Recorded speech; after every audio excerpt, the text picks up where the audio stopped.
Eu nunca vou esquecer o que aconteceu naquela madrugada quando fiz meu primeiro plantão como vigilante no Hospital São Benedito. Um prédio que havia sido desativado há 3 anos, mas ainda precisava de segurança por causa dos equipamentos que restaram lá dentro. Era uma terça-feira de março, por volta das 2 da manhã. O hospital ficava numa área afastada da cidade, cercado por eucaliptos que balançavam sinistros com o vento frio. Eu estava há apenas 2 semanas no emprego e ainda não tinha me acostumado com aquela atmosfera pesada que parecia impregnar cada canto do lugar. A estrutura do hospital era imensa. 5 andares, dezenas de quartos vazios, corredores que se estendiam numa escuridão quase palpável. Minha função era fazer rondas a cada 2 horas, checando todas as entradas e saídas, certificando-me de que ninguém havia invadido o prédio.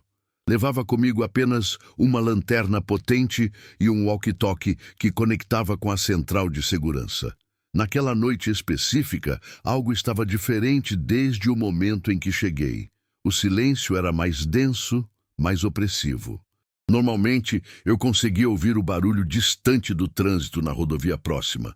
Mas naquela madrugada, era como se o mundo inteiro tivesse parado de existir além dos muros do hospital. Por volta das 2h30, comecei minha segunda ronda.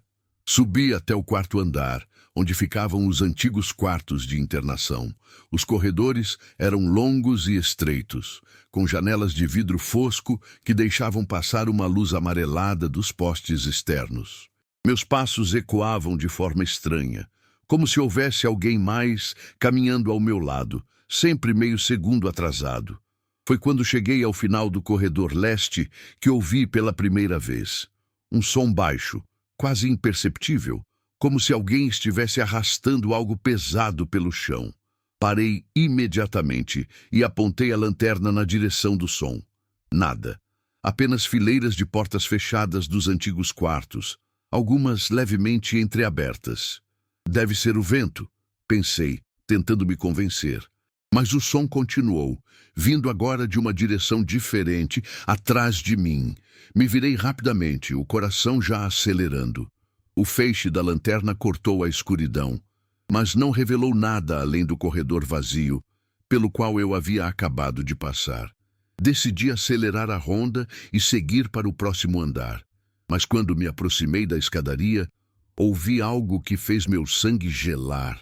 O som inconfundível de uma maca sendo empurrada, com suas rodinhas rangendo contra o piso. E o barulho vinha do térreo, ecoando pelo vão da escada de uma forma que parecia amplificada e distorcida. Desci correndo, quase tropeçando nos degraus. Quando cheguei ao térreo, o silêncio havia retornado. Mas agora era um silêncio diferente, expectante, como se algo estivesse esperando minha próxima ação. Caminhei lentamente pelo corredor principal, a lanterna tremendo ligeiramente na minha mão suada. Foi então que vi. No final do corredor, uma das antigas macas hospitalares estava posicionada bem no centro do caminho. Eu tinha certeza absoluta de que ela não estava ali durante minha primeira ronda. Tinha certeza, porque sempre prestava atenção especial àquela área. Era onde ficava o antigo pronto-socorro. Me aproximei devagar, cada passo parecendo ecoar como um tambor. A maca estava coberta com um lençol branco amarelado pelo tempo e havia algo por baixo dele. O formato era inconfundível, o contorno de um corpo humano. Minha respiração ficou pesada e eu podia sentir o suor frio descendo pela minha testa, mesmo com o frio da madrugada. Hesitei por longos segundos antes de estender a mão para puxar o lençol. Quando finalmente o fiz, um grito quase escapou da minha garganta. Não havia nada ali. Absolutamente nada. Apenas o lençol vazio sobre a superfície fria da maca. Foi nesse momento que ouvi a voz. Baixa, sussurrada, vindo de algum lugar muito próximo. Você não deveria estar aqui. As palavras pareciam ter saído do próprio ar ao meu redor. Girei a lanterna em todas as direções, o pânico começando a tomar conta de mim. Nada. Apenas as sombras dançando nas paredes descascadas. Decidi voltar para o posto de segurança no térreo, Mas, quando me virei para ir embora, todas as luzes de emergência do hospital se acenderam de uma só vez. O corredor se encheu de uma luz vermelha pulsante que transformava tudo ao meu redor num cenário de pesadelo.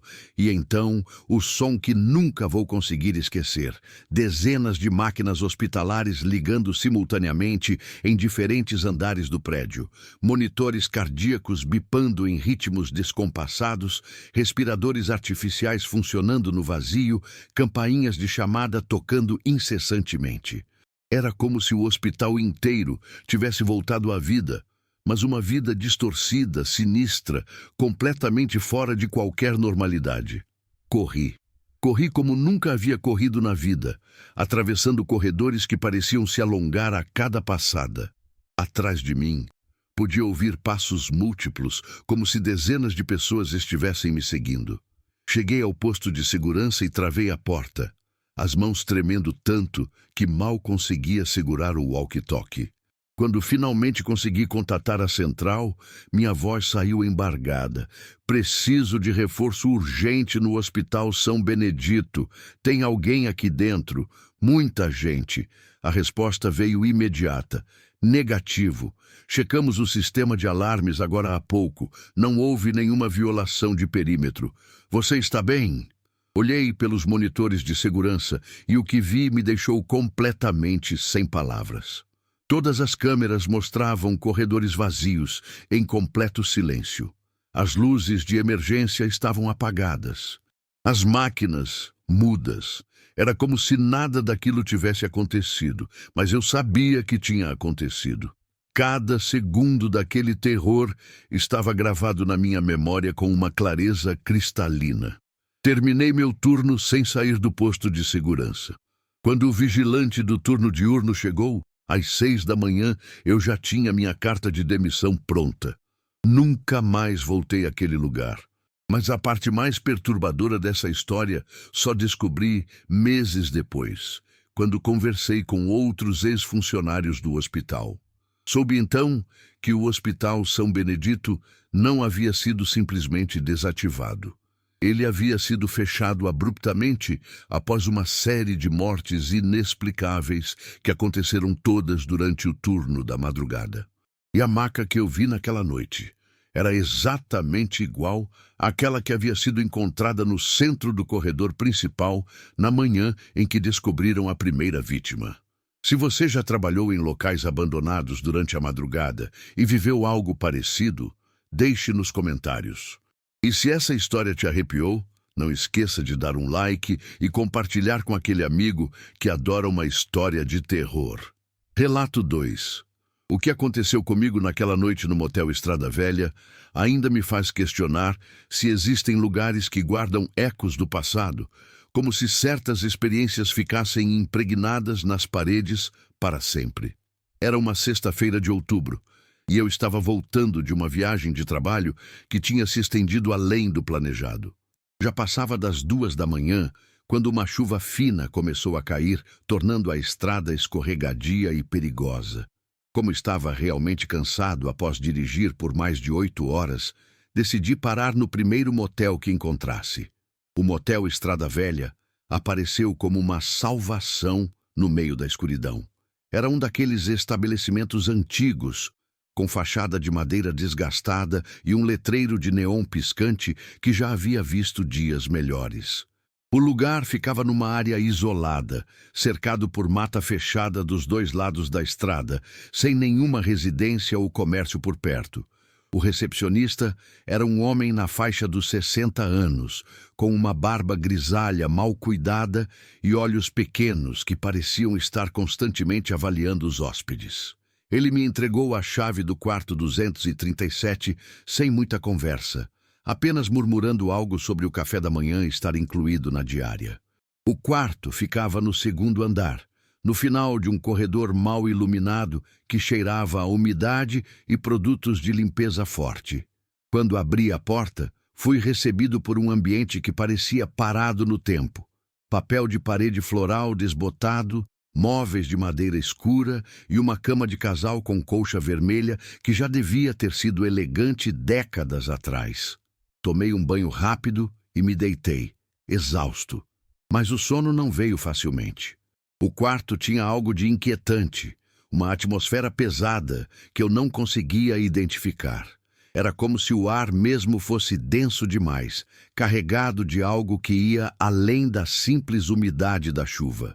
Por volta das 3 da manhã, comecei a ouvir. No início, pensei que fossem os hóspedes do quarto ao lado, sons abafados, como conversas em volume baixo. Mas conforme prestava mais atenção, percebi que não eram exatamente vozes. Era mais como um murmúrio constante, palavras que eu quase conseguia entender, mas que sempre escapavam no último segundo. Me levantei e encostei o ouvido na parede. O som parecia vir de todos os lados ao mesmo tempo. Não apenas do quarto adjacente, mas de cima, de baixo, das próprias paredes ao meu redor. Era como se o prédio inteiro estivesse sussurrando segredos em uma linguagem que eu não compreendia. Voltei para a cama, tentando ignorar, mas o murmúrio foi ficando mais intenso. E então algo que fez meu estômago se revirar. Reconheci uma voz feminina se destacando do coro de sussurros. Ela repetia a mesma frase, sempre a mesma frase. Ele não vai embora. Ele nunca vai embora. O mais perturbador era a clareza com que eu ouvia essas palavras específicas, enquanto todo o resto continuava sendo um emaranhado incompreensível de sons. Era como se alguém quisesse que eu ouvisse exatamente aquilo, como se a mensagem fosse direcionada especificamente para mim. Decidi sair do quarto para respirar um pouco de ar fresco. O corredor estava mergulhado numa escuridão quase total, iluminado apenas por uma lâmpada fraca no final. Meus pés descalços faziam ruído contra o carpete úmido enquanto caminhava em direção à escadaria. Foi quando notei que todas as portas dos outros quartos estavam entreabertas, todas sem exceção. Através das frestas podia ver apenas escuridão completa, mas havia algo de errado com aquela escuridão. Ela parecia se mover, pulsando como se fosse um organismo vivo. Me aproximei do quarto 235, logo ao lado do meu. Pela fresta da porta, conseguia ouvir claramente agora. Não apenas a voz feminina que havia escutado antes, mas várias outras vozes, homens e mulheres, todos sussurrando em diferentes tonalidades. Era como se houvesse uma multidão invisível ocupando aquele espaço pequeno. Estendi a mão para empurrar a porta e dar uma olhada, mas no momento em que meus dedos tocaram a madeira, todos os sons cessaram instantaneamente. Um silêncio absoluto tomou conta do corredor, tão repentino e completo que meus ouvidos chegaram a zunir. E então a porta se abriu sozinha. O quarto 235 estava vazio, mas não da forma normal. Era uma escuridão que parecia sugar a luz, ao invés de simplesmente ser a ausência dela. Eu podia ver as silhuetas dos móveis, mas elas pareciam distorcidas, como se fossem vistas através de água turva. Foi nesse momento que senti uma presença atrás de mim. Não ouvi passos nem respiração, mas havia definitivamente algo ou alguém se aproximando pelas minhas costas. O ar ficou mais frio e pude sentir como se alguém estivesse observando cada movimento meu com uma intensidade que quase machucava. Me virei lentamente, o coração disparado. O corredor estava vazio, mas no final dele, próximo à escadaria, havia uma figura. Era difícil distinguir detalhes na pouca luz, mas parecia ser um homem vestindo roupas escuras. Ele estava completamente imóvel, apenas observando.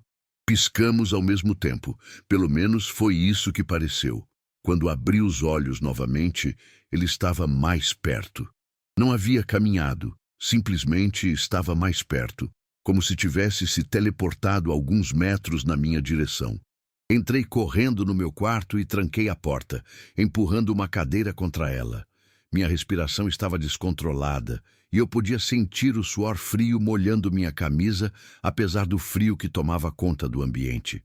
Sentei na cama, tentando me acalmar, quando ouvi 3 batidas lentas na porta.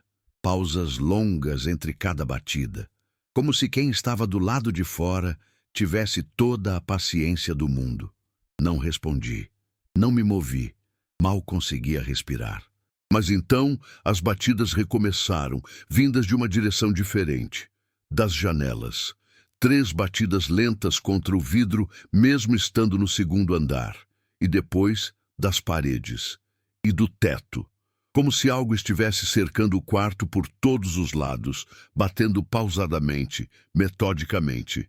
As batidas duraram o que pareceram horas, mas provavelmente foram apenas alguns minutos.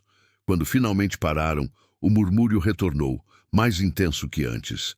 Agora eu conseguia distinguir palavras específicas no meio do caos sonoro. Meu nome sendo repetido, detalhes sobre minha vida que ninguém ali poderia saber, segredos que eu jamais havia contado para ninguém. Passei o resto da noite acordado, sentado na cadeira encostada na porta, esperando o amanhecer.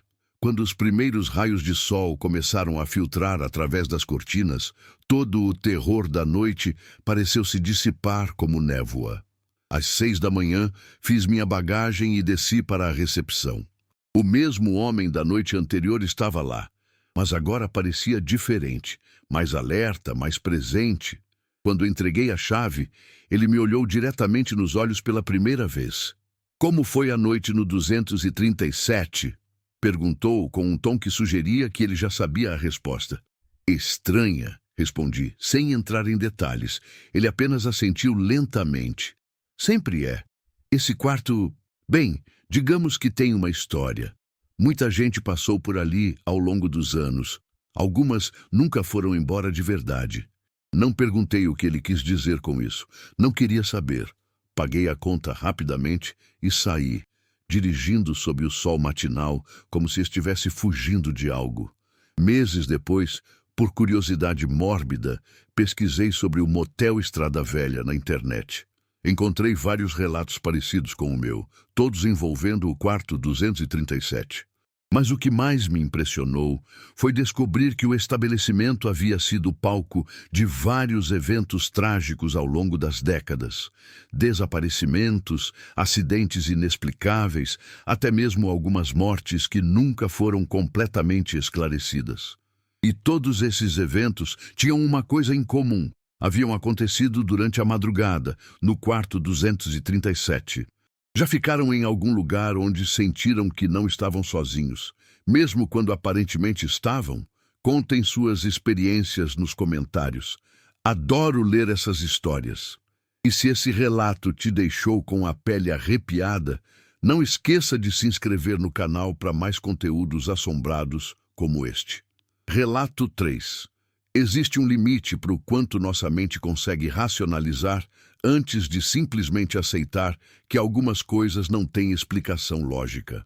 Descobri isso numa noite de novembro que jamais conseguirei apagar da memória, quando trabalhava como recepcionista noturno no Hotel Colonial, um edifício centenário no centro histórico da cidade. O Hotel Colonial era uma relíquia da época áurea da região, construído em 1923 por uma família de imigrantes europeus que enriqueceram com o comércio de café. 5 andares de arquitetura clássica, com corredores amplos, escadarias de mármore e lustres de cristal que já haviam iluminado gerações de hóspedes. Mas o tempo havia sido cruel com o edifício. A pintura descascava em vários pontos. Alguns quartos precisavam de reformas urgentes, e havia uma sensação constante de que o lugar guardava mais histórias do que qualquer pessoa gostaria de conhecer. Eu trabalhava no turno das 11 da noite às 7 da manhã, período em que o hotel ficava praticamente deserto. Era raro termos mais de 10 hóspedes durante a semana. A maioria viajantes de negócios que chegavam tarde e saíam cedo. O trabalho era tranquilo, consistia basicamente em ficar na recepção, lendo ou navegando na internet, respondendo eventuais chamados dos quartos e fazendo rondas de segurança a cada 2 horas. Naquela noite específica, tínhamos apenas 3 hóspedes registrados, um casal no segundo andar e um homem idoso no quarto 502, no último andar. Por volta da meia-noite, o casal desceu para sair. Disseram que iriam a um bar próximo e voltariam tarde.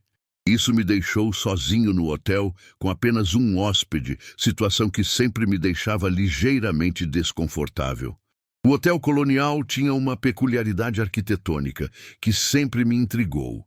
Um elevador antigo, daqueles com porta de grade de ferro, que fazia ruídos característicos sempre que era usado. Durante os meses que trabalhei ali, aprendi a identificar quando alguém estava se movimentando pelo prédio, apenas pelo som do elevador funcionando.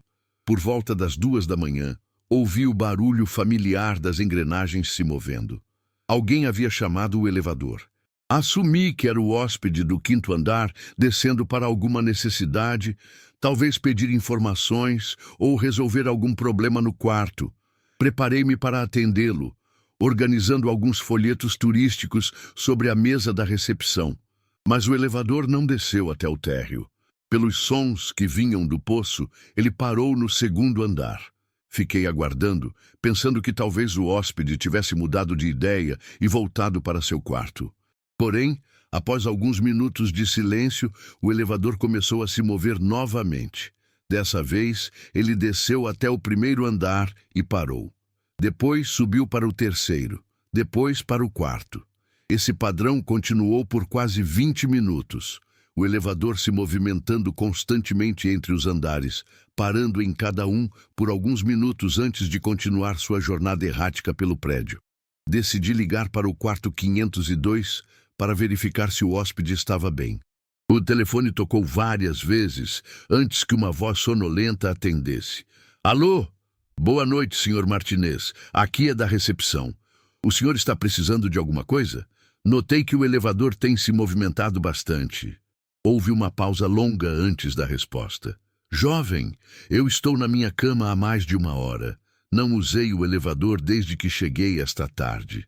Um arrepio percorreu minha espinha. Tem certeza, senhor? O elevador está funcionando continuamente há mais de 20 minutos. Tenho certeza absoluta. E posso garantir uma coisa. Não sou eu que estou usando esse elevador. Inclusive, está me incomodando bastante o barulho. Será que você pode verificar o que está acontecendo? Desliguei o telefone com a mão ligeiramente trêmula. Se o Sr. Martinez não estava usando o elevador, quem estava? O casal havia saído e eu estava na recepção o tempo todo. Não havia visto ninguém entrar no prédio. Peguei as chaves mestras e decidi investigar pessoalmente. O saguão do hotel era amplo e bem iluminado, mas quando me afastei da recepção em direção ao elevador, percebi como as sombras pareciam mais densas longe da luz direta dos lustres. O barulho das engrenagens continuava, agora mais alto e nítido. Quando cheguei em frente ao elevador, a cabine estava parada no térreo, com as portas fechadas. Apertei o botão de chamada e esperei. As portas se abriram lentamente, revelando um interior vazio, iluminado apenas por uma lâmpada fraca que piscava ocasionalmente. Entrei na cabine e examinei o painel de controles. Todos os botões dos andares estavam iluminados, como se alguém tivesse apertado cada um deles. Mas isso era impossível. Eu estava observando o elevador há vários minutos e ninguém havia entrado ou saído. Decidi subir até o 5º andar para conversar pessoalmente com o Sr. Martinez e verificar se havia algum problema técnico que eu pudesse identificar. Apertei o botão do 5º andar e as portas se fecharam com um ruído metálico que ecoou pelo saguão vazio. A subida foi estranha. O elevador se movia mais devagar que o normal e havia um som adicional que eu nunca havia notado antes, como se alguém estivesse sussurrando dentro das próprias paredes da cabine. Tentei focar no ruído, mas ele sempre parecia vir de uma direção diferente daquela para onde eu virava a cabeça. Quando chegamos ao 3º andar, o elevador parou sozinho. As portas se abriram, revelando um corredor mal iluminado por lâmpadas antigas que criavam sombras alongadas nas paredes, cobertas por papel de parede floral desbotado. Esperei alguns segundos, mas ninguém entrou. As portas se fecharam novamente e continuamos subindo. O mesmo aconteceu no 4º andar. Parada automática, portas se abrindo para um corredor vazio, alguns segundos de espera e depois continuidade da subida. Era como se o elevador estivesse cumprindo uma rotina estabelecida, fazendo paradas para passageiros invisíveis. Quando finalmente chegamos ao 5º andar, as portas se abriram e eu saí rapidamente, ansioso para sair daquela cabine que começava a me deixar claustrofóbico. O corredor do 5º andar era idêntico aos outros, mas havia algo diferente na atmosfera. O ar parecia mais frio, mais denso, e havia um cheiro estranho, não exatamente desagradável, mas incomum. Era como se alguém estivesse queimando velas perfumadas em algum lugar próximo. Caminhei até o quarto 502 e bati levemente na porta. A voz do Sr. Martinez respondeu imediatamente, como se ele estivesse esperando minha visita. Entre, está aberto. Abri a porta e encontrei o idoso sentado numa poltrona próxima à janela, vestindo um roupão azul marinho. Ele me olhou com uma expressão que misturava preocupação e algo que parecia ser conhecimento, como se ele soubesse mais sobre a situação do que havia revelado pelo telefone. Sente-se, jovem, disse ele, indicando uma cadeira próxima. Precisamos conversar sobre o que está acontecendo neste hotel. Me sentei, intrigado. O senhor sabe algo sobre o problema no elevador? Ele suspirou profundamente antes de responder. Trabalho com turismo há mais de 40 anos. Já me hospedei em centenas de hotéis pelo mundo todo. E posso garantir que já vi situações incomuns em estabelecimentos antigos como este. Que tipo de situações? O Hotel Colonial tem uma história, rapaz. Uma história que provavelmente ninguém te contou quando você foi contratado. Ele pausou, olhando pela janela para a cidade adormecida lá embaixo. Nos anos 1950, houve um incidente aqui. Um hóspede... Bem, digamos que ele nunca realmente deixou o hotel. Senti minha garganta secar. O que o senhor quer dizer com isso? Roberto Mendes, esse era o nome dele. Um caixeiro viajante que se hospedava aqui regularmente durante suas viagens de negócios. Sempre pedia o mesmo quarto, sempre seguia a mesma rotina. Até a noite em que ele hesitou, como se escolhesse cuidadosamente as palavras. Até a noite em que teve um problema cardíaco no elevador, entre o 3º e o 4º andares. Quando encontraram o corpo na manhã seguinte, o elevador havia passado a noite inteira subindo e descendo, com Roberto lá dentro. Meu estômago se contraiu. E desde então, vez ou outra, funcionários e hóspedes relatam a mesma coisa que você acabou de presenciar. O elevador funcionando sozinho durante a madrugada, sempre seguindo o mesmo padrão, parando em cada andar como se estivesse cumprindo uma rota estabelecida. Nesse momento, ouvimos claramente o som do elevador começando a funcionar novamente lá embaixo. As engrenagens girando, a cabine se movimentando entre os andares. Eu podia acompanhar mentalmente sua jornada pelos ruídos. Térreo, 1º andar, 2º andar. Ele está fazendo sua ronda novamente, disse o Sr. Martinez calmamente. Como fazia em vida. Roberto era um homem metódico, de hábitos. Parece que a morte não mudou isso. Fiquei em silêncio, processando aquela informação perturbadora. O elevador continuava sua dança noturna pelos andares do hotel, e agora cada som tinha um significado diferente, mais sinistro. O que eu devo fazer? Perguntei, minha voz saindo mais baixa do que eu pretendia. Nada, respondeu o idoso. Roberto nunca machucou ninguém, nunca causou problemas além do barulho.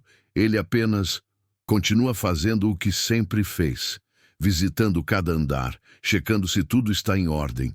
É quase como se ainda estivesse trabalhando.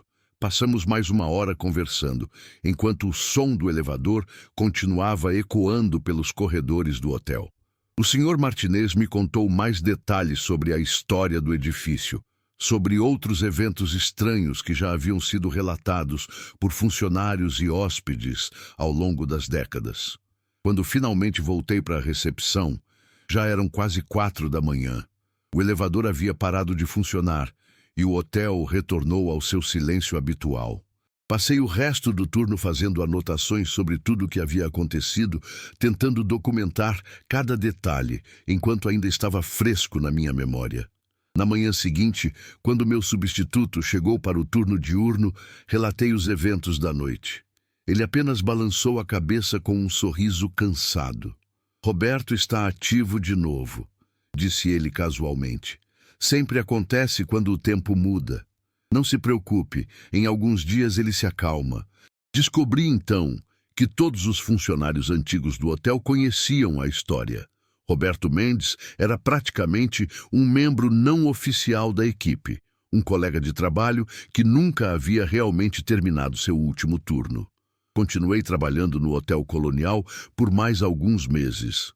Roberto se manifestava ocasionalmente, sempre seguindo o mesmo padrão, o elevador funcionando sozinho durante as madrugadas mais silenciosas, sempre parando nos mesmos andares, sempre seguindo a mesma rota metódica. Mas a noite mais perturbadora aconteceu na minha última semana no hotel. Era uma quinta-feira chuvosa e eu estava sozinho no prédio, sem nenhum hóspede registrado. Por volta das 3 da manhã, o elevador começou sua rotina habitual. Dessa vez, porém, resolvi fazer algo que nunca havia feito antes. Esperei no saguão para ver se conseguia ter algum tipo de contato com Roberto. Quando o elevador desceu até o térreo e as portas se abriram, senti uma presença inconfundível. O ar ficou mais frio e pude perceber o cheiro de cigarro, uma marca antiga que não se fabricava há décadas. Por um instante, juro que vi a silhueta de um homem de meia idade, usando terno e carregando uma maleta de couro. Ele me olhou diretamente nos olhos, assentiu educadamente como se estivesse cumprimentando um colega, e então desapareceu. As portas do elevador se fecharam e o som das engrenagens cessou pelo resto da noite. Foi a única vez que realmente vi Roberto Mendes. E também foi a última vez que ele se manifestou enquanto eu trabalhei lá.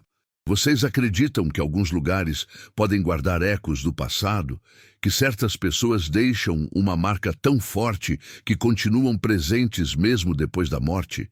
Deixem suas opiniões nos comentários e, se conhecem alguma história parecida, compartilhem conosco.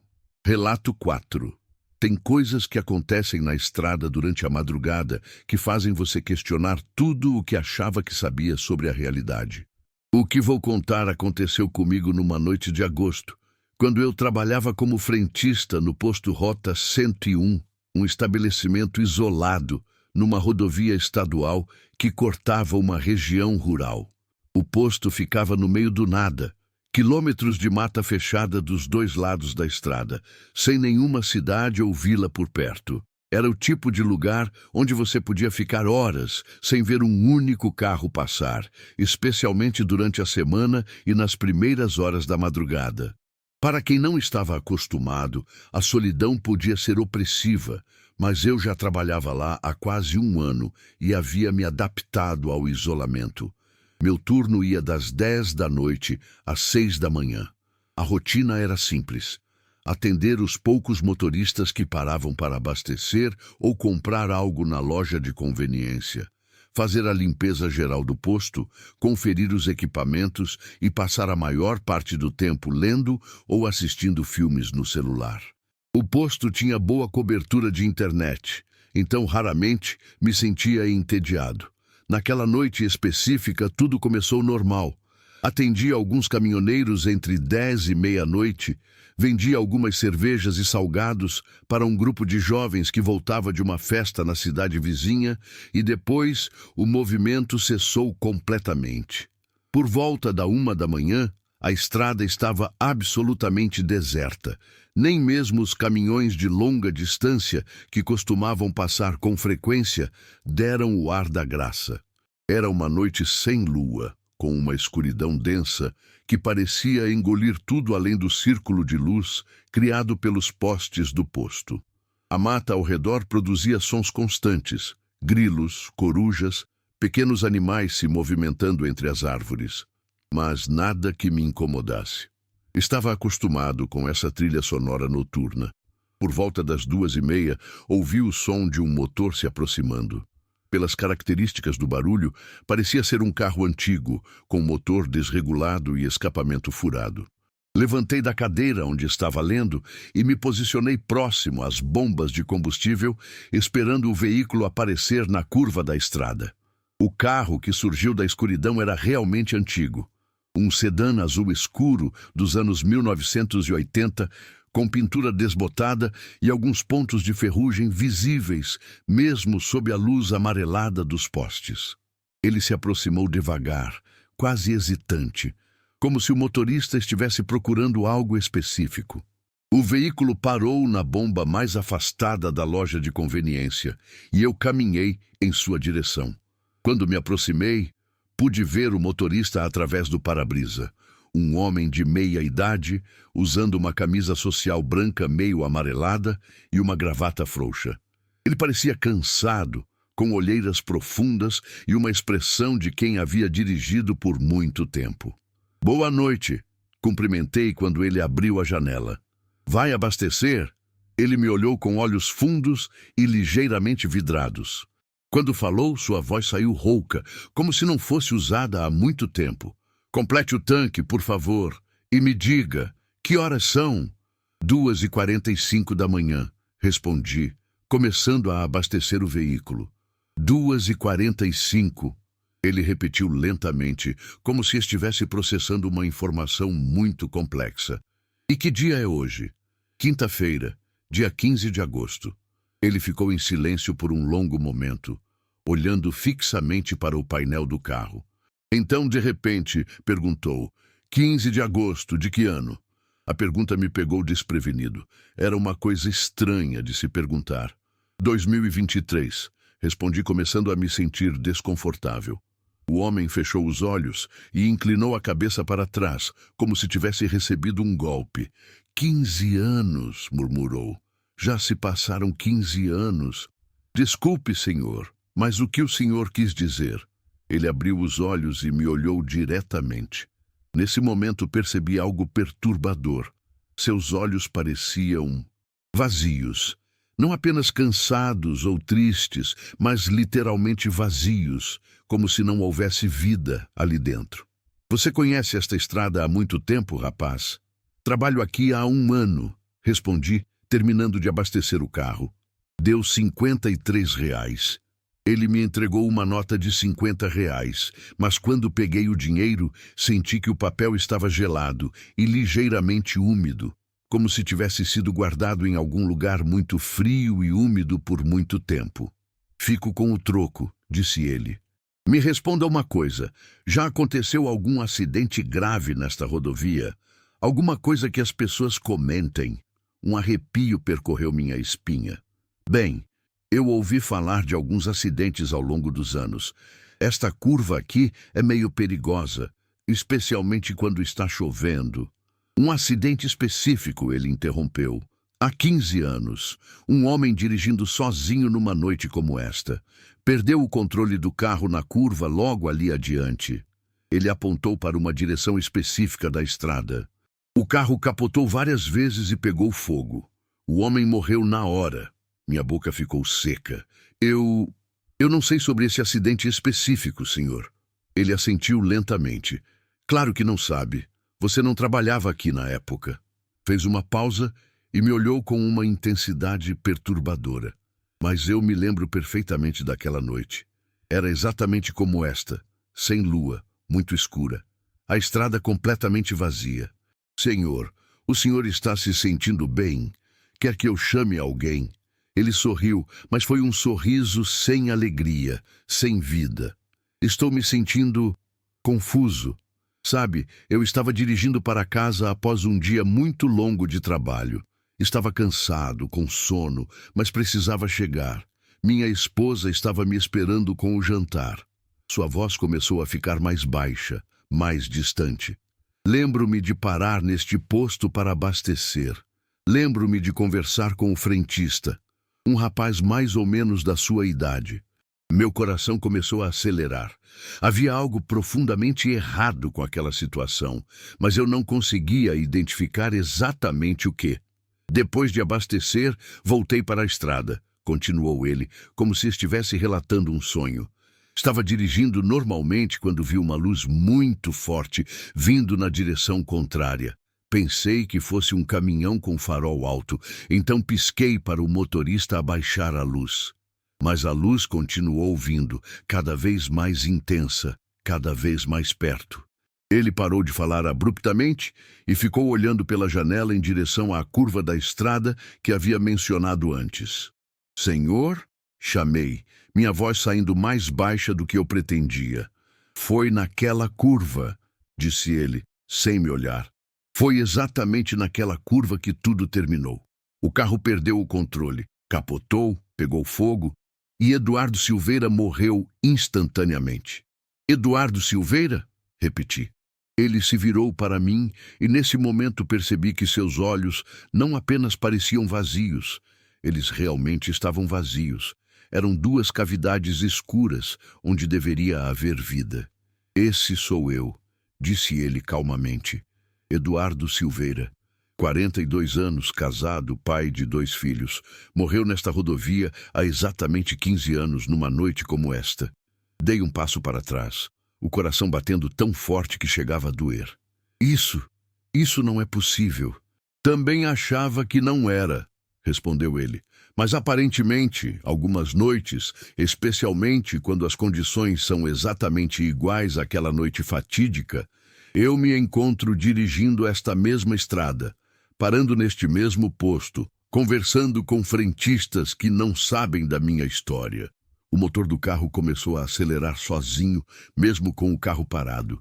A luz dos faróis começou a piscar de forma irregular e pude ouvir ruídos metálicos vindos de dentro do veículo, como se algo estivesse se quebrando. Você precisa ir embora daqui, disse Eduardo, sua voz agora soando distorcida. Agora mesmo.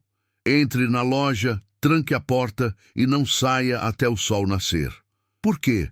O que vai acontecer? A mesma coisa que aconteceu há 15 anos. O acidente vai se repetir, como sempre se repete. E você não deve estar aqui quando isso acontecer. Não precisei ouvir 2 vezes. Corri para a loja de conveniência, tranquei a porta e me escondi atrás do balcão. Através da janela, pude ver o carro azul se afastando lentamente, voltando para a estrada.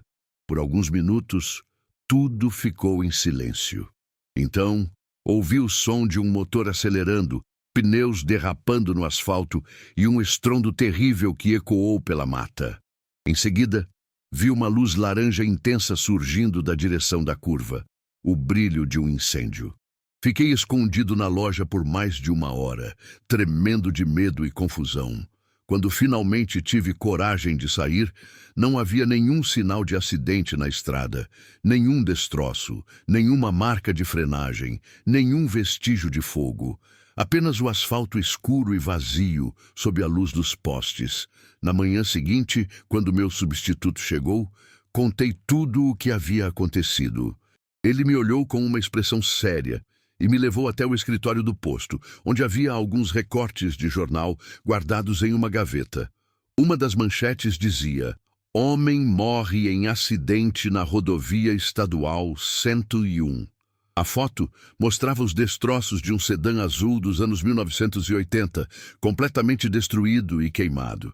E no obituário, o nome da vítima, Eduardo Silveira, 42 anos. A data do acidente, 15 de agosto de 2008, exatamente 15 anos antes. Pausa dramática. Vocês acreditam que certas tragédias podem se repetir indefinidamente? Que algumas almas ficam presas revivendo seus últimos momentos? Se já tiveram alguma experiência estranha na estrada durante a madrugada, compartilhem nos comentários. Histórias como essas me fascinam. Relato 5. A vigília no prédio comercial. Som ambiente. Vento entre prédios e ruído urbano distante. Alguns lugares acumulam energia ao longo dos anos, absorvendo cada emoção, cada momento de tensão, cada gota de sofrimento que acontece entre suas paredes. O edifício São Luís era definitivamente um desses lugares, E descobri isso da pior forma possível durante minha única noite como vigilante temporário naquele prédio comercial de 12 andares no centro da cidade. Era dezembro de 2022 e eu estava passando por uma situação financeira complicada, quando um amigo me ofereceu um trabalho de uma noite como substituto de um vigilante que havia faltado.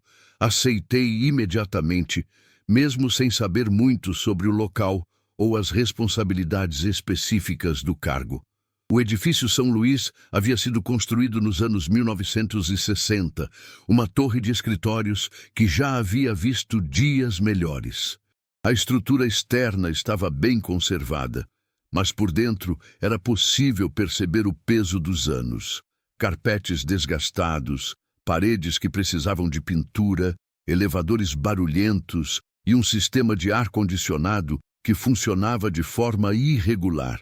Durante o dia, o prédio fervilhava de atividade. Dezenas de empresas funcionando simultaneamente, centenas de funcionários e visitantes circulando pelos corredores, telefones tocando, impressoras trabalhando, conversas ecoando pelos halls. Mas à noite, quando todos iam embora, o edifício se transformava em algo completamente diferente. Cheguei às 11 da noite para receber as instruções do vigilante que estava saindo. Seu nome era Antônio, um homem na casa dos 50 anos que trabalhava no prédio há mais de uma década. Quando me viu, sua expressão não foi exatamente acolhedora. "Primeira vez trabalhando aqui?" perguntou ele enquanto me mostrava a mesa de segurança no térreo. "Primeira vez", confirmei. Meu amigo Carlos disse que era só uma noite tranquila, fazendo rondas de tempos em tempos. Antônio balançou a cabeça lentamente. "Carlos deveria ter te contado algumas coisas sobre este prédio antes de te mandar aqui." "Que tipo de coisas?" Ele hesitou antes de responder, como se estivesse decidindo quanto deveria me revelar. "Este edifício tem peculiaridades, especialmente durante a madrugada. Coisas que você pode ver ou ouvir que vão parecer estranhas, mas que fazem parte da rotina." "Bom, que tipo de coisas?" insisti. "Ruídos, luzes acendendo e apagando sozinhas, elevadores funcionando sem ninguém ter chamado, portas que você tem certeza de ter trancado e que aparecem abertas na próxima ronda." Ele fez uma pausa e me olhou diretamente nos olhos. "E às vezes, presenças." Um arrepio percorreu minha espinha. Presenças. Pessoas que não deveriam estar aqui. Sombras se movendo nos corredores. Vozes vindas de salas vazias. O edifício São Luís tem uma história longa, rapaz.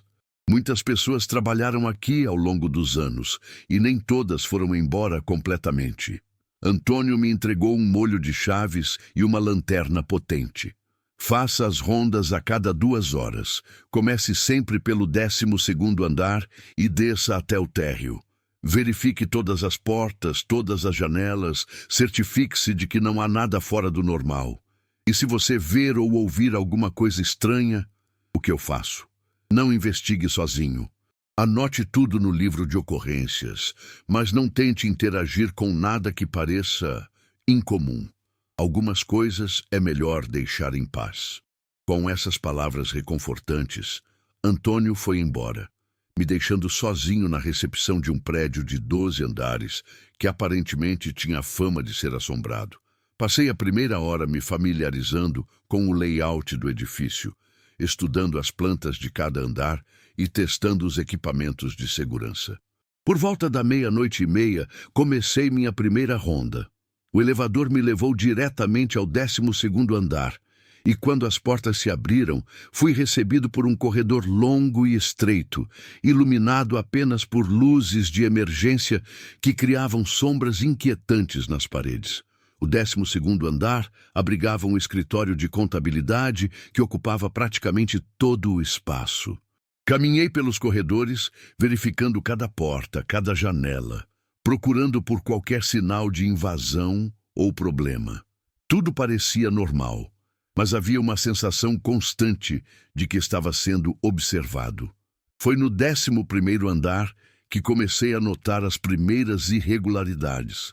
Várias salas tinham computadores ligados, mesmo sendo quase 1 da manhã. As telas exibiam planilhas, documentos de texto, e-mails, como se alguém tivesse saído há poucos minutos e esquecido de desligar os equipamentos. Verifiquei minha lista. Todas essas empresas deveriam estar fechadas há pelo menos 2 horas. Desligar computadores não era exatamente parte das minhas responsabilidades, mas pareceu a coisa certa a fazer para economizar energia. No 10º andar, encontrei uma situação ainda mais estranha. Uma das salas de reuniões estava com todas as luzes acesas e havia copos de café ainda fumegando sobre a mesa.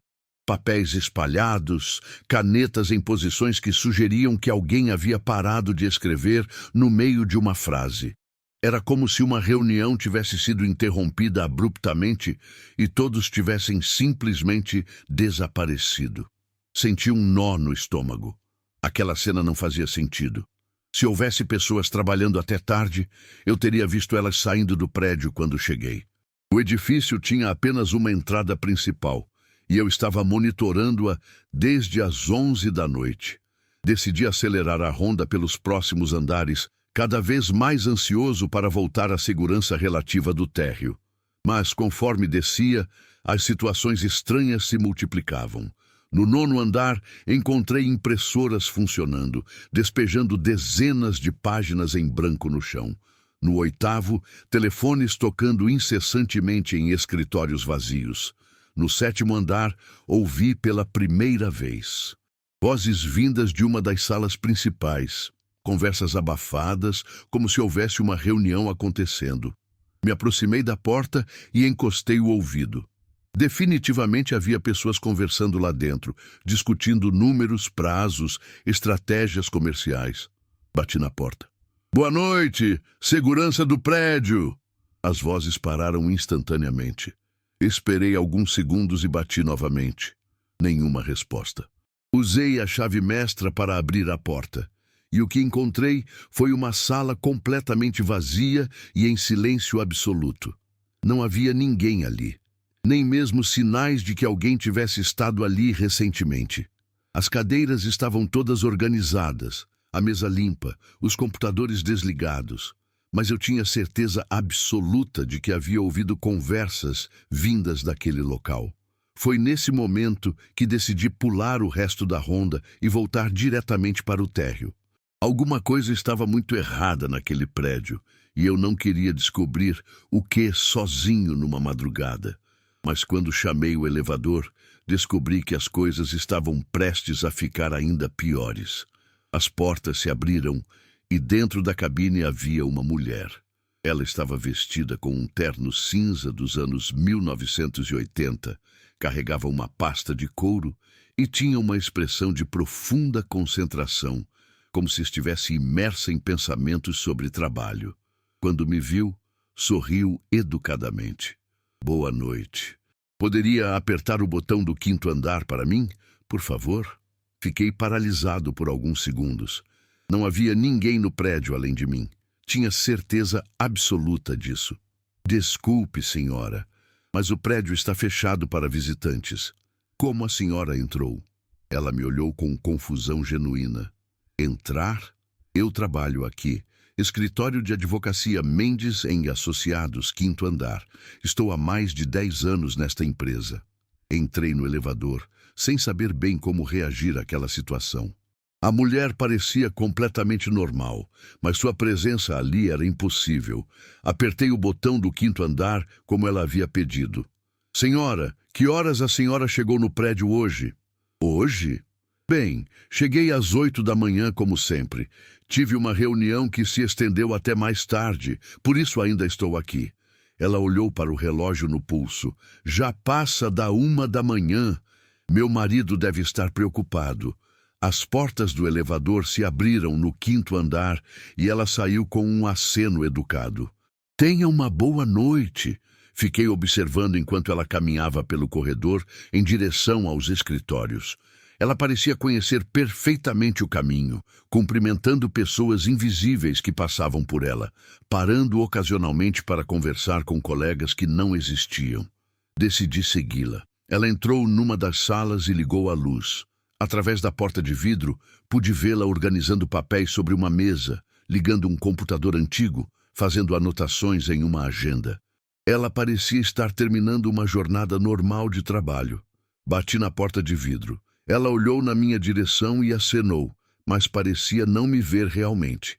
Era como se eu fosse apenas mais um funcionário do prédio fazendo sua ronda noturna.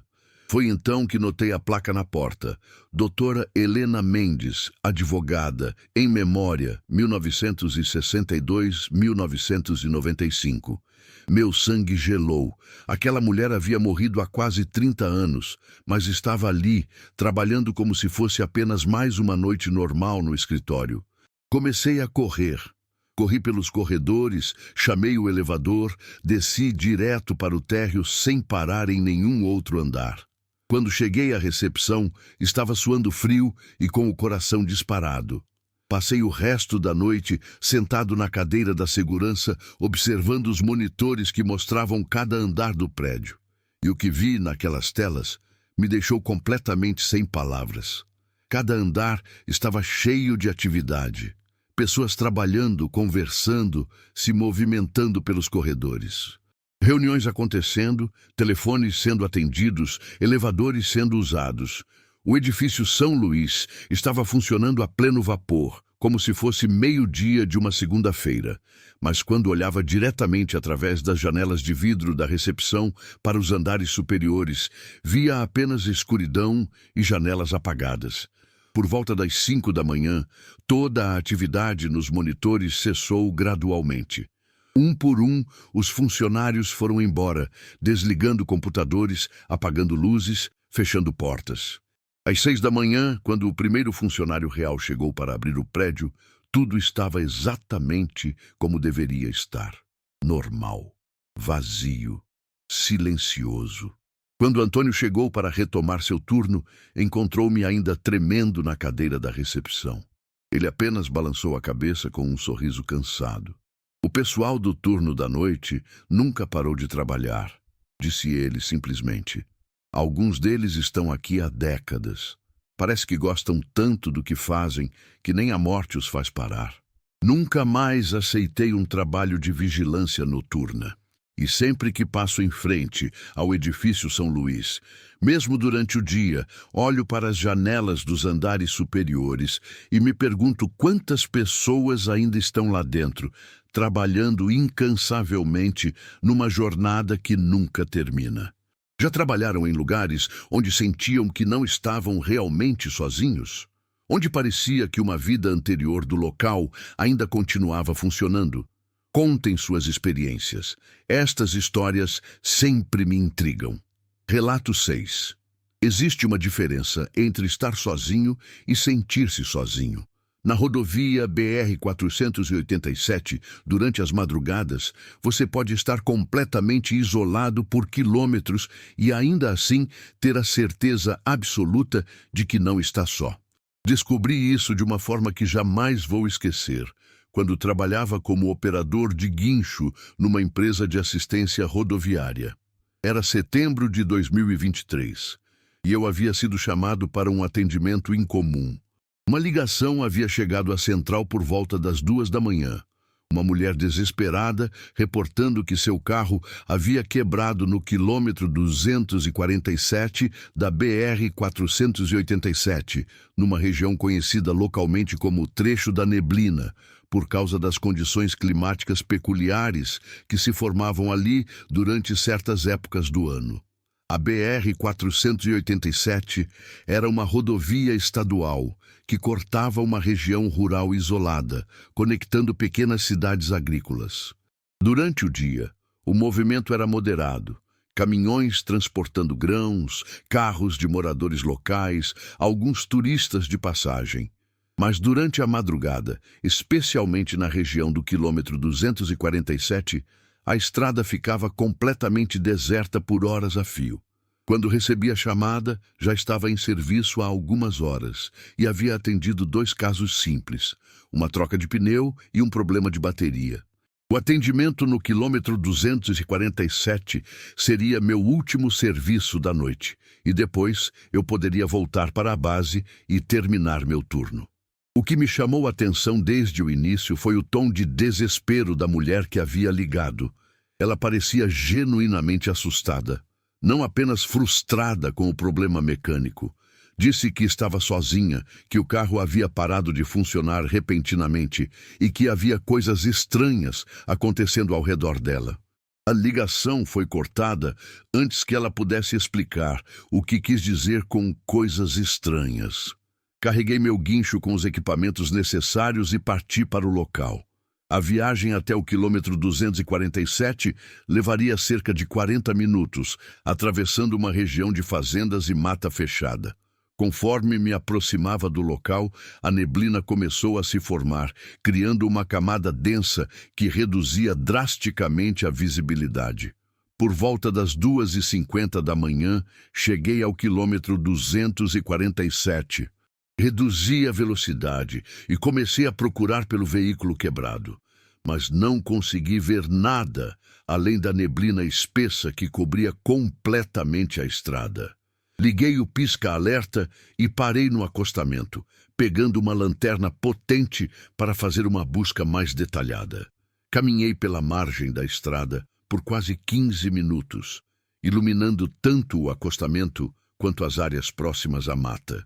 Nenhum sinal de um veículo quebrado. Nenhum vestígio de que alguém havia parado ali recentemente. Nem mesmo marcas de pneu fora do asfalto. Tentei ligar de volta para o número que havia sido registrado na central, mas a ligação não completou.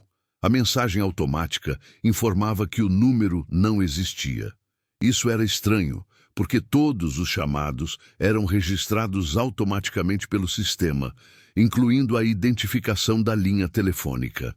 Decidi esperar mais alguns minutos, pensando que talvez a motorista tivesse conseguido ajuda de alguém que passou pelo local.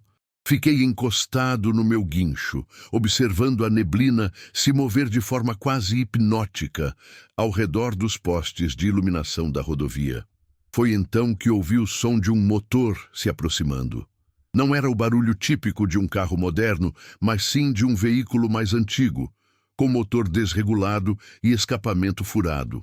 O som vinha da direção norte da rodovia, crescendo gradualmente em intensidade. Me posicionei próximo ao meu guincho, esperando ver os faróis do veículo cortarem a neblina.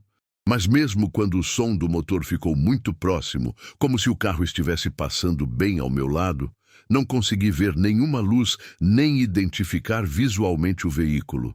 O som passou por mim, continuou pela estrada por alguns segundos e depois simplesmente cessou, como se o carro tivesse desaparecido no ar.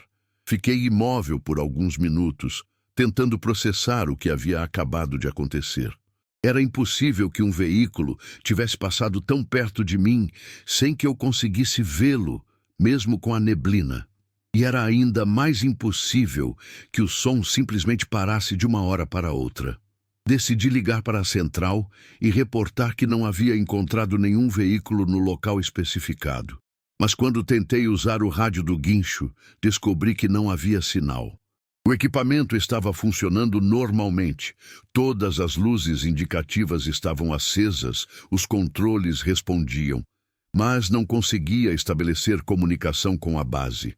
Tentei usar meu celular, mas a situação era a mesma. Aparentemente havia sinal de rede, mas nenhuma ligação se completava. Era como se eu estivesse numa bolha de isolamento total, cercado pela neblina e desconectado do resto do mundo. Foi nesse momento que comecei a notar outras irregularidades. A neblina, que inicialmente parecia se mover de forma natural com o vento, agora apresentava padrões estranhos. Ela se condensava e se dispersava em formatos que lembravam silhuetas humanas, como se pessoas estivessem caminhando dentro da própria névoa. Por volta das 3h20, ouvi vozes vindas da mata ao lado da estrada. Eram conversas abafadas, como se várias pessoas estivessem falando simultaneamente, mas em volume muito baixo. Peguei minha lanterna e caminhei em direção às árvores, tentando identificar a origem dos sons. Conforme me aproximava da vegetação, as vozes ficaram mais claras. Podia distinguir homens, mulheres, até mesmo crianças falando, mas havia algo de profundamente errado com aquelas conversas.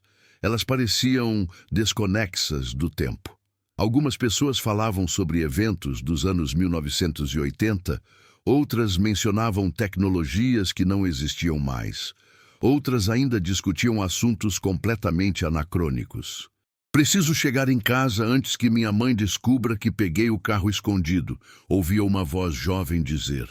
O telefone público da cidade está quebrado há semanas, respondia uma voz feminina.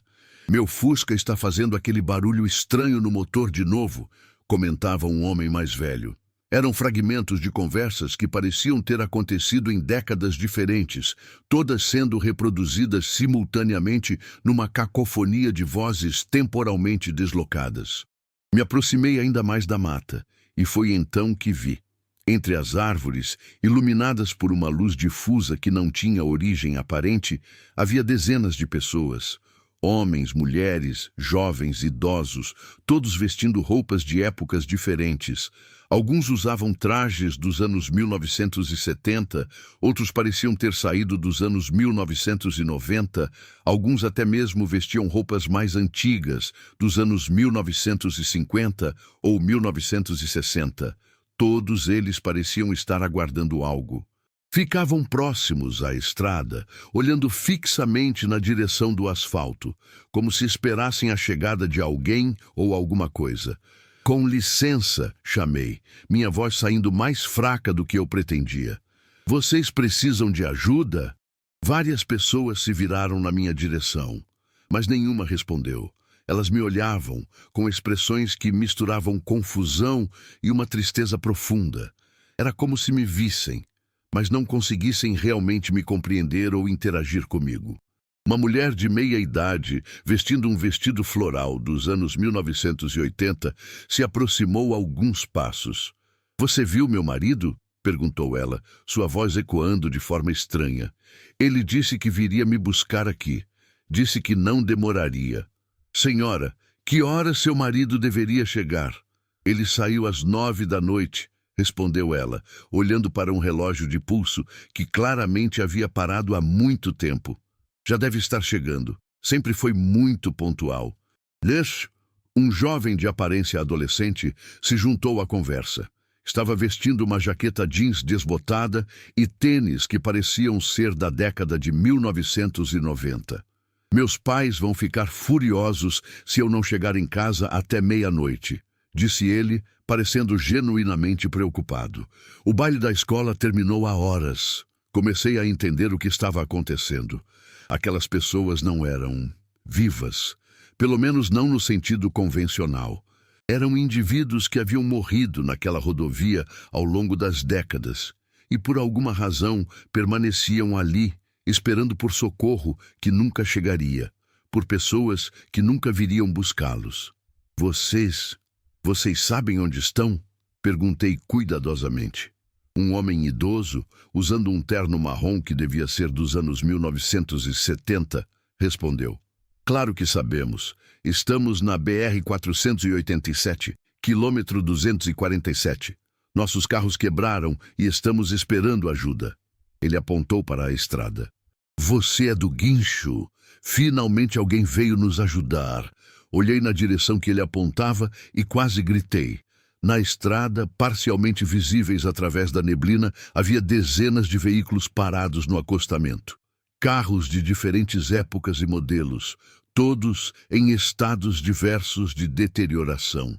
Alguns pareciam ter sido danificados em acidentes, outros simplesmente pareciam ter parado de funcionar há muito tempo. E próximo a cada veículo havia pessoas esperando. Algumas estavam sentadas no capô de seus carros, outras caminhavam nervosamente pelo acostamento, outras ainda permaneciam dentro dos veículos com as janelas abertas. Todas elas olhavam na minha direção com uma mistura de esperança e desespero. Por favor, suplicou a mulher do vestido floral. Meu carro está bem ali. É o Chevette azul. Ele parou de funcionar de repente, bem quando eu mais precisava chegar em casa. Você pode dar uma olhada? Caminhei em direção ao veículo que ela havia indicado. Era realmente um Chevette azul, mas em condições terríveis.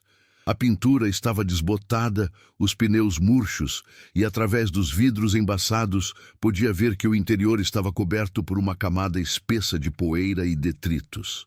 Tentei abrir o capô para fingir que estava examinando o motor, mas minhas mãos passaram através do metal como se ele fosse feito de névoa. O carro estava ali, mas ao mesmo tempo não estava.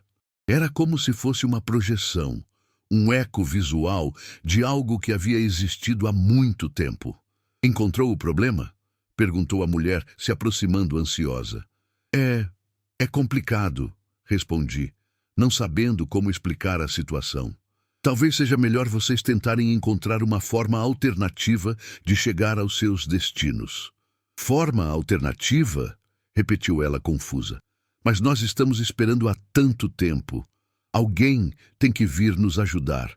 Alguém sempre vem ajudar quando um carro quebra na estrada. Nesse momento, percebi que elas não sabiam. Não sabiam que estavam mortas, que seus carros eram apenas lembranças, que as pessoas por quem esperavam nunca mais viriam. Permaneciam ali, presas numa rotina eterna de espera por um socorro que jamais chegaria. Há quanto tempo vocês estão esperando? Perguntei. Respostas variadas vieram de diferentes direções. Desde ontem à noite, algumas horas. Meu marido disse que voltaria logo. Não pode ter passado tanto tempo assim, mas quando olhei mais atentamente para elas, pude ver a verdade em seus olhos. No fundo, muito no fundo, havia o conhecimento. Elas sabiam que algo estava errado, que o tempo havia se esticado além de qualquer medida normal, mas se recusavam a aceitar essa realidade, preferindo manter a ilusão de que eram apenas motoristas comuns esperando por assistência rodoviária. De repente, o som de um motor se aproximou novamente. Dessa vez, consegui ver de onde vinha, um guincho antigo, de modelo dos anos 1980, dirigindo lentamente pela neblina.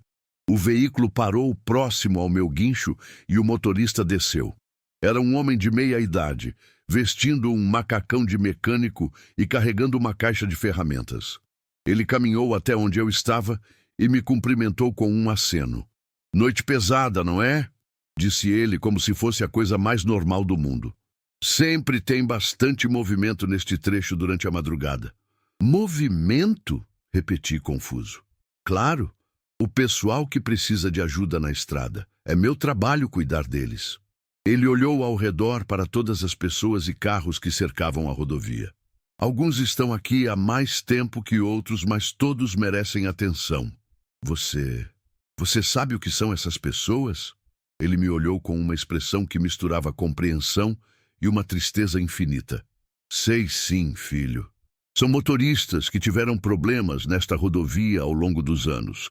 Acidentes, quebras, emergências médicas. Este trecho sempre foi perigoso. E eu sou o mecânico que cuida deles. Mas elas estão mortas? Sim, a maioria está. Mas isso não muda o fato de que precisam de ajuda. Algumas aceitam a situação e seguem em frente. Outras preferem continuar esperando. É uma escolha que cada um faz."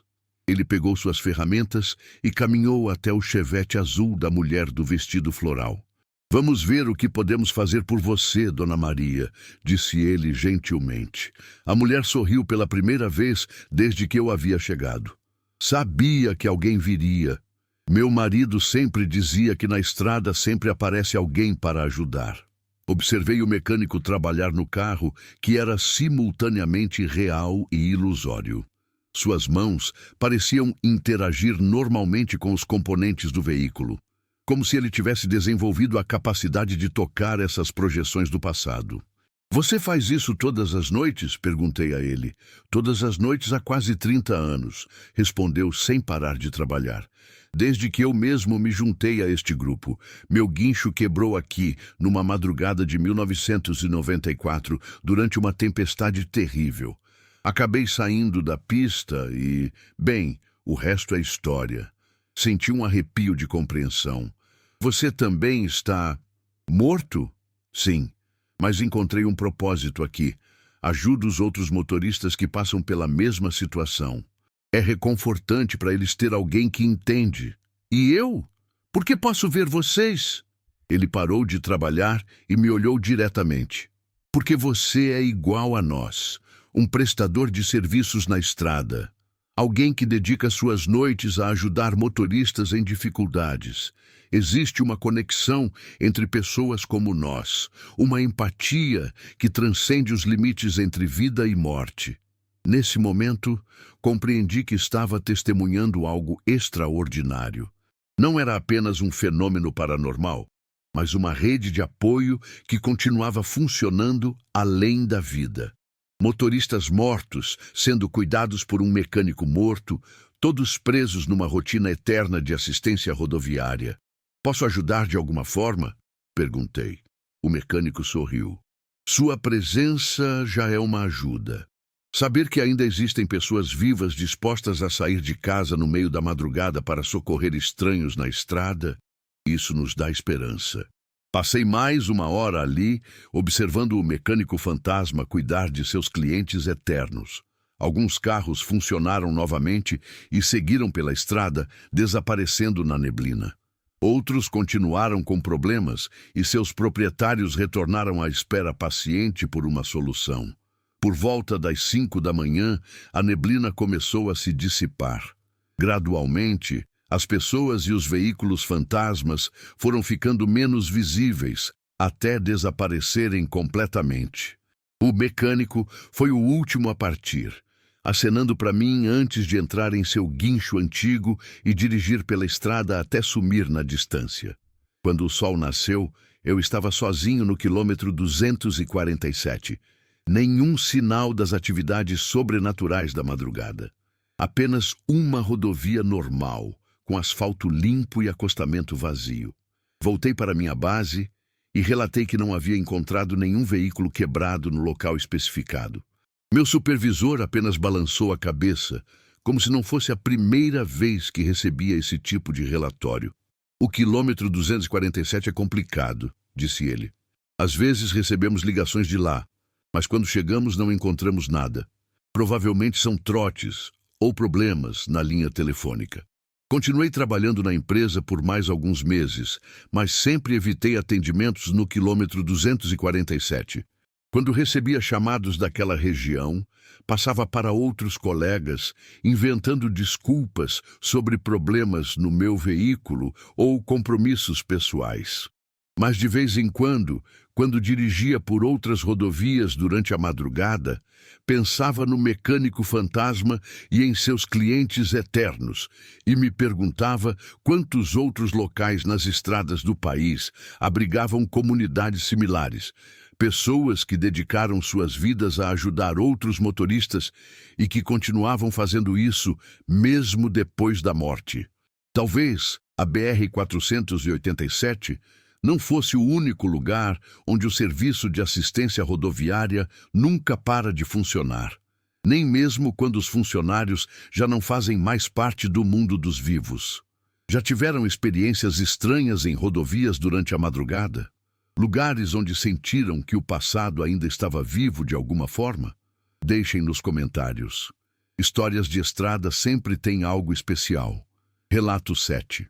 Existem lugares que são abandonados pelos vivos, mas nunca verdadeiramente vazios. O edifício Esperança era um desses lugares. Um arranha-céus de 22 andares que deveria ter sido o símbolo da modernização da cidade, mas que se tornou um monumento ao fracasso e, aparentemente, um refúgio para coisas que preferem a escuridão. Era janeiro de 2023 e eu trabalhava para uma empresa de segurança patrimonial especializada em grandes construções abandonadas. O edifício Esperança havia sido embargado pela justiça após uma série de irregularidades na construção, problemas financeiros da construtora e algumas tragédias que aconteceram durante as obras. O prédio estava 80% concluído quando foi abandonado. deixando uma estrutura gigantesca de concreto e vidro no coração da cidade. Minha função era fazer rondas de segurança 3 vezes por semana, sempre durante a madrugada, para garantir que invasores não estivessem usando o prédio para atividades ilícitas. Era um trabalho solitário, mas bem pago, e eu precisava do dinheiro extra. O edifício Esperança era intimidante mesmo durante o dia.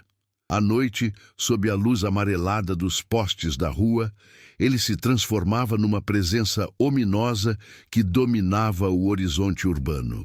22 andares de janelas escuras, corredores vazios e salas inacabadas que se estendiam como um labirinto vertical pela estrutura.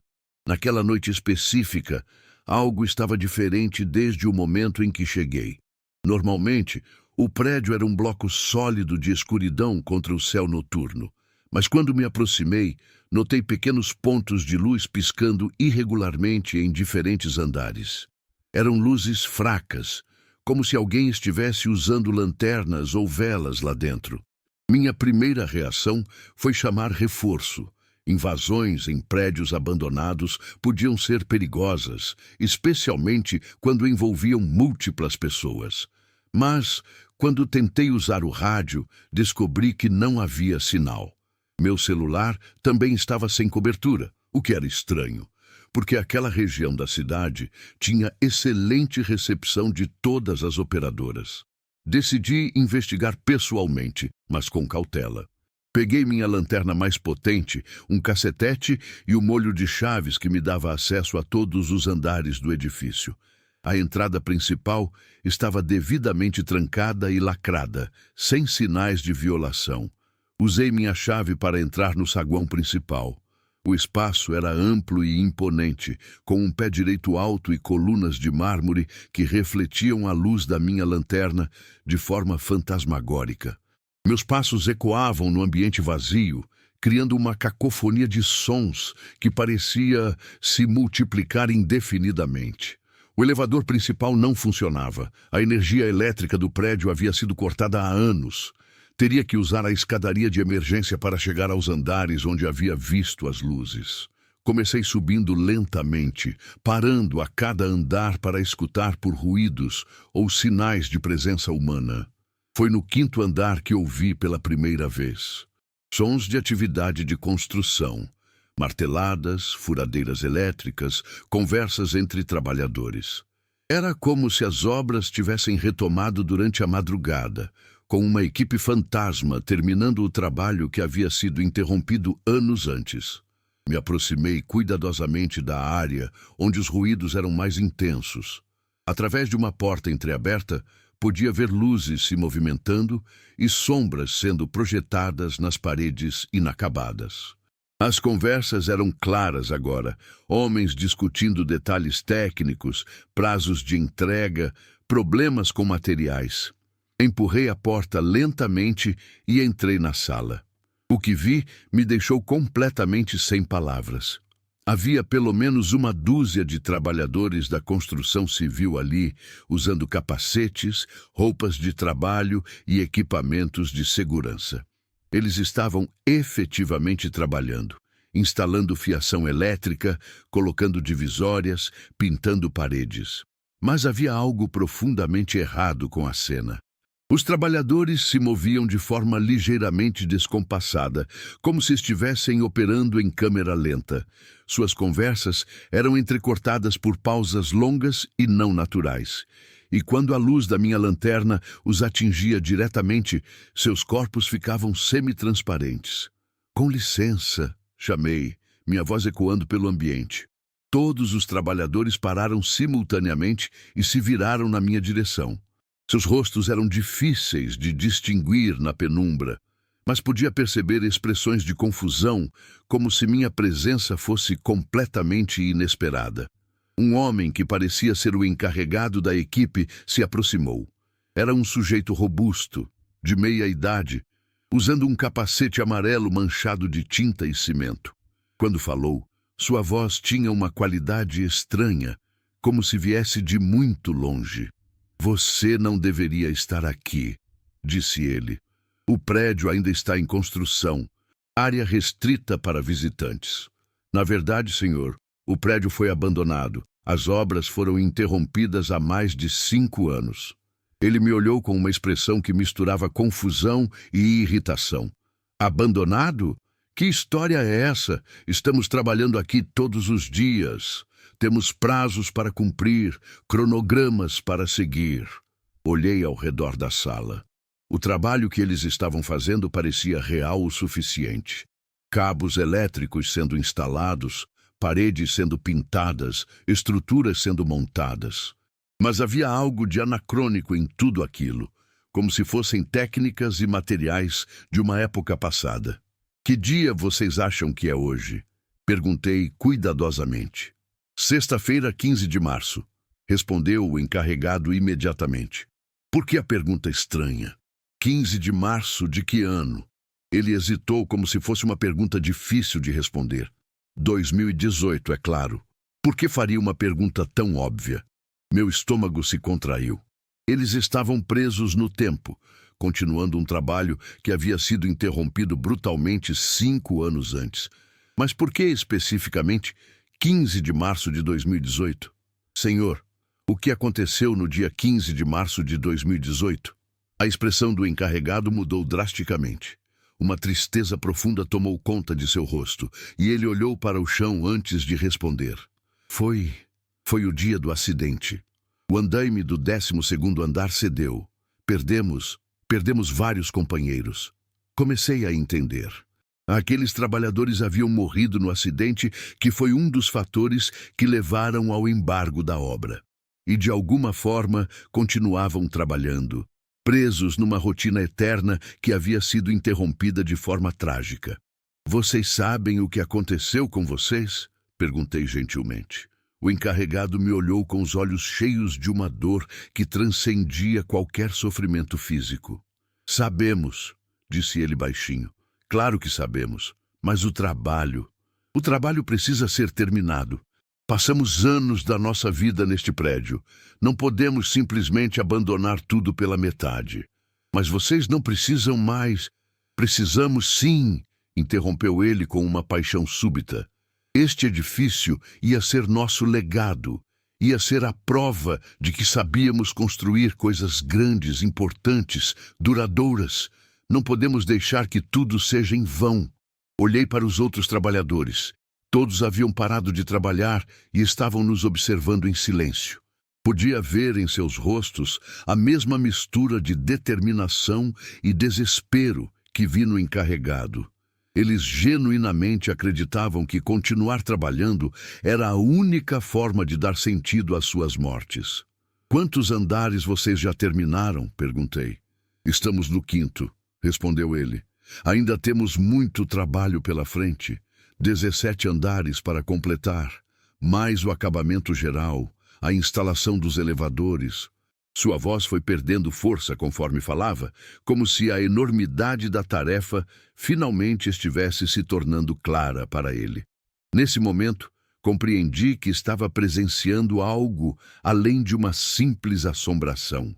Era uma obsessão que havia transcendido a morte. Um compromisso profissional tão intenso que nem mesmo a tragédia havia conseguido interrompê-lo. Posso ajudar? Perguntei impulsivamente. Todos os trabalhadores se animaram visivelmente. O encarregado sorriu pela primeira vez desde que começamos a conversar. Você entende de construção? Não muito, mas posso aprender. Posso carregar materiais, limpar, fazer o que for necessário. Passei as próximas 3 horas trabalhando ao lado dos operários fantasmas.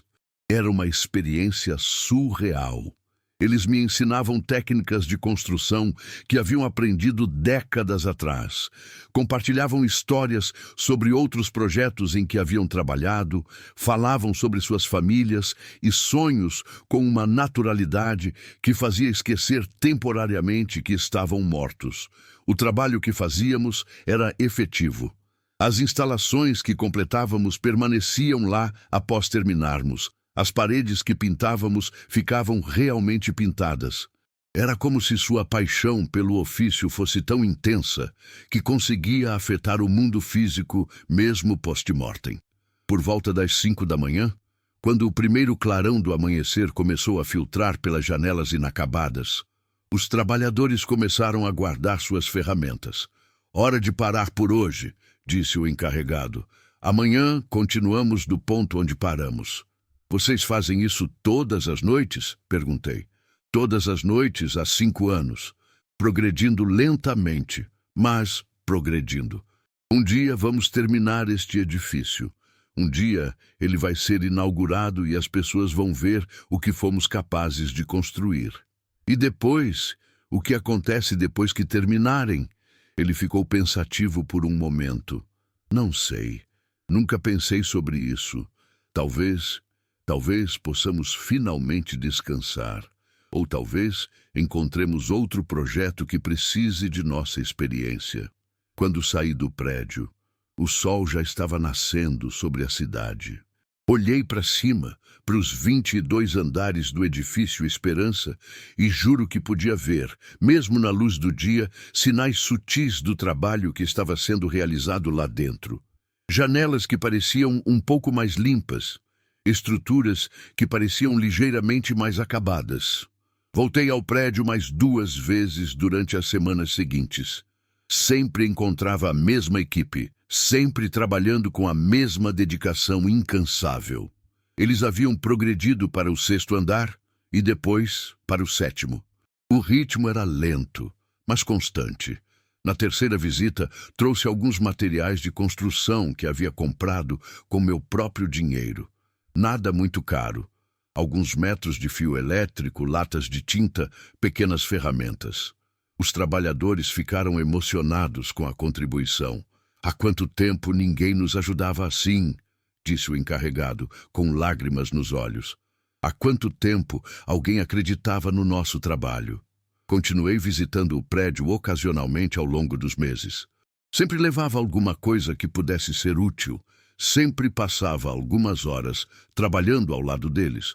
Era reconfortante fazer parte de algo maior, mesmo que esse algo fosse um projeto impossível conduzido por pessoas que já não existiam oficialmente. A última vez que estive lá, eles haviam chegado ao 10º andar. Metade do prédio estava sendo lentamente transformada numa obra de arte de dedicação e persistência. O encarregado me disse que havia calculado. No ritmo atual, eles terminariam o edifício inteiro em aproximadamente 15 anos. E você acha que vale a pena? Perguntei. 15 anos de trabalho para terminar algo que talvez nunca seja usado? Ele sorriu, e pela primeira vez percebi uma paz genuína em sua expressão. Vale a pena porque é o que sabemos fazer. Vale a pena porque dá propósito às nossas existências. E quem sabe, talvez um dia alguém veja o que construímos e entenda que o amor pelo trabalho pode ser mais forte que a própria morte. E vocês acreditam que a paixão pelo trabalho pode ser tão intensa que transcende a vida? Que algumas pessoas são tão dedicadas ao que fazem que nem a morte consegue interromper seu compromisso? Compartilhem suas reflexões nos comentários. Relato 8. Se existe um lugar onde a linha entre os vivos e os mortos se torna mais tênue, esse lugar é um cemitério durante as primeiras horas da madrugada. Descobri isso de uma forma que mudou completamente minha percepção sobre o que acontece quando o sol se põe sobre os locais onde descansam aqueles que partiram. Era outubro de 2023. E eu havia sido contratado como vigilante noturno do cemitério municipal São João, um dos mais antigos da cidade. Com mais de 150 anos de história, o cemitério abrigava gerações de famílias locais, desde os primeiros colonizadores até os mais recentes sepultamentos. Era um lugar de uma beleza melancólica durante o dia, com suas alamedas sombreadas por árvores centenárias e monumentos que contavam a história da região. Meu turno começava às 10 da noite e terminava às 6 da manhã. As responsabilidades eram simples: fazer rondas regulares para verificar se não havia invasores ou vandalismos, manter um registro de qualquer atividade incomum e garantir que os portões permanecessem devidamente trancados durante toda a noite. O cemitério era dividido em várias seções, cada uma correspondendo a períodos históricos diferentes. A parte mais antiga, conhecida como Seção Imperial, datava dos anos 1870 e abrigava túmulos elaborados de famílias aristocráticas da época do café. A seção republicana continha sepulturas dos anos 1900 a 1950, enquanto as áreas mais novas tinham jazigos contemporâneos e um columbário para urnas de cremação. Na minha primeira semana de trabalho, tudo correu normalmente. O cemitério, durante a noite, era silencioso e peaceful, iluminado por postes antigos que criavam círculos de luz dourada entre as sombras das árvores. Ocasionalmente, gatos vadios passavam entre os túmulos e corujas faziam ninhos nos ciprestes mais altos. Era um ambiente que inspirava contemplação mais do que medo, mas foi na segunda semana que comecei a notar as primeiras peculiaridades. Durante a ronda das 2 da manhã, passei pela seção imperial e percebi que uma das sepulturas mais antigas estava com flores. As flores não eram comuns naquele túmulo. Tratava-se de uma lápide de mármore gasto, com inscrições quase ilegíveis pela ação do tempo.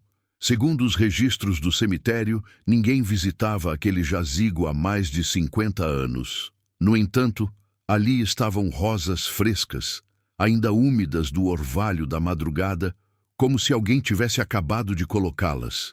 Na noite seguinte, retornei ao mesmo local, curioso. Dessa vez, não havia flores, apenas o túmulo frio e silencioso. Pensei que pudesse ter sido algum parente distante, visitando em uma data especial. Mas a estranheza aumentou quando, na terceira madrugada, encontrei novamente um buquê, diferente do anterior, repousando sobre a mesma lápide. Resolvi investigar. Durante minhas rondas, comecei a prestar mais atenção à seção imperial. Caminhava em silêncio, atento ao menor ruído, ao farfalhar das folhas, ao canto solitário das corujas. Foi numa dessas madrugadas, pouco depois das 3, que ouvi o som nítido de passos. Não eram passos apressados, mas cadenciados, como alguém caminhando lentamente entre as sepulturas. Segui o som com cautela, até que me vi diante da mesma sepultura das flores. O que vi me fez gelar o sangue. Uma figura feminina vestida de branco, cabelos longos que caíam sobre o rosto, ajoelhada diante do túmulo. Ela acariciava a lápide com delicadeza, como se conversasse com quem estava ali enterrado. Não percebia minha presença. O vento intensificou-se, trazendo um sussurro que parecia sair de todos os lados ao mesmo tempo. Reuni coragem e dei um passo à frente. A gravilha sob meus pés rangeu e a figura se voltou lentamente para mim. Seu rosto estava pálido, quase translúcido, mas seus olhos transmitiam uma tristeza infinita. Antes que eu pudesse pronunciar qualquer palavra, ela desapareceu diante dos meus olhos, como se tivesse se dissolvido no ar. Na manhã seguinte, revisei os arquivos históricos do cemitério. Descobri que naquela sepultura estava enterrada uma jovem chamada Helena, falecida em 1873, vítima de uma febre que devastou a região. As anotações diziam que ela havia morrido na véspera de seu casamento, deixando um noivo inconsolável. Desde então, havia relatos antigos de aparições, sempre no mês de outubro, sempre trazendo flores. Nunca mais encontrei Helena em minhas rondas, mas as flores continuaram a aparecer, noite após noite, até o fim daquele mês. Eu anotava tudo no livro de ocorrências, mas jamais mencionei a administração. Sabia que ninguém acreditaria. Hoje, sempre que passo pela seção imperial, sinto um arrepio percorrer minha espinha. Talvez alguns amores sejam tão fortes que nem a morte consiga apagá-los.